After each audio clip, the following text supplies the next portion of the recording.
Good news, everyone. You'll notice your first out ambulance has been equipped with a Medsource MS131002 infrared body thermometer. Very cool device. It's going to make things a little more accurate and a little easier to use in the back of the ambulance.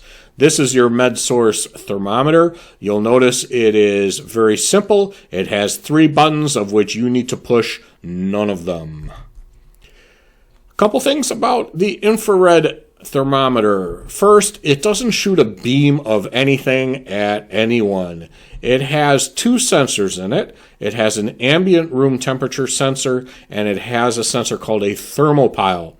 What the thermopile does is it absorbs infrared radiation off of the surface being measured, and then it calculates the difference between that infrared radiation and the ambient room temperature. It does some math, and it figures out what the body temperature is from there. It is not a laser device. It's not going to hurt anything if it's aimed into somebody's eye accidentally, so don't worry about any of that. It's a passive device.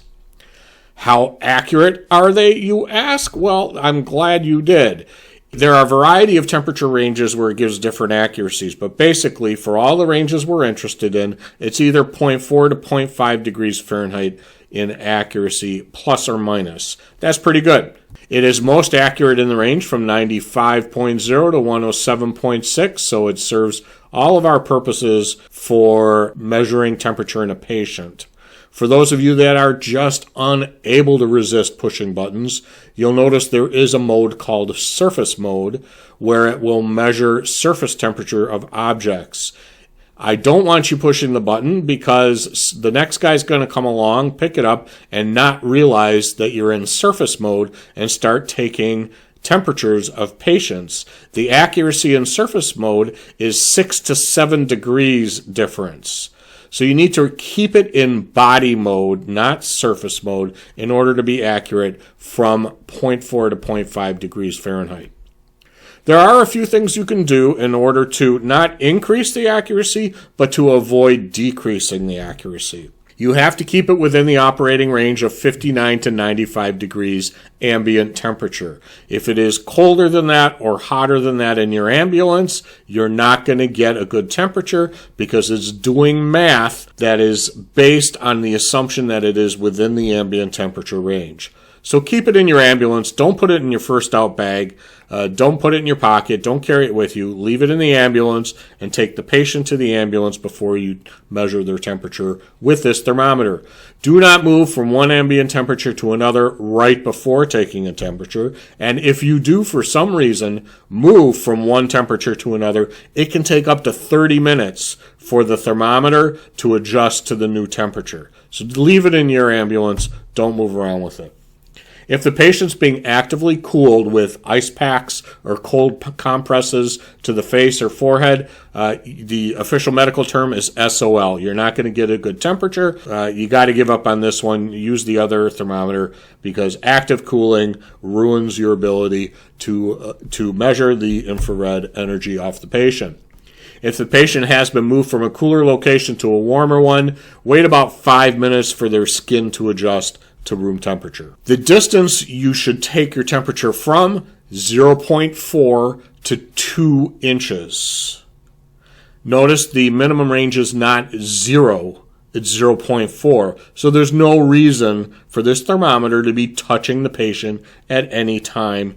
No reason to contaminate it with patient contact. Where do you aim this thing in order to get a good temperature? I'm glad you asked.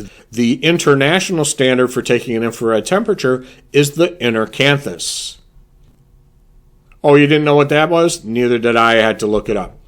Here is an infrared image of a face, and you'll notice the red areas, and the inner canthus is the inside corner of the eye, right where these red areas are.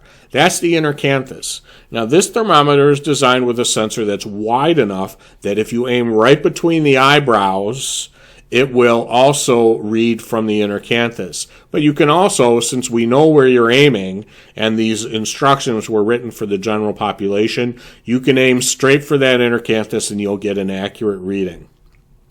Again, it's a passive device, so you are not shooting any beams into the patient's eyes and causing any damage. You're just taking a passive measurement.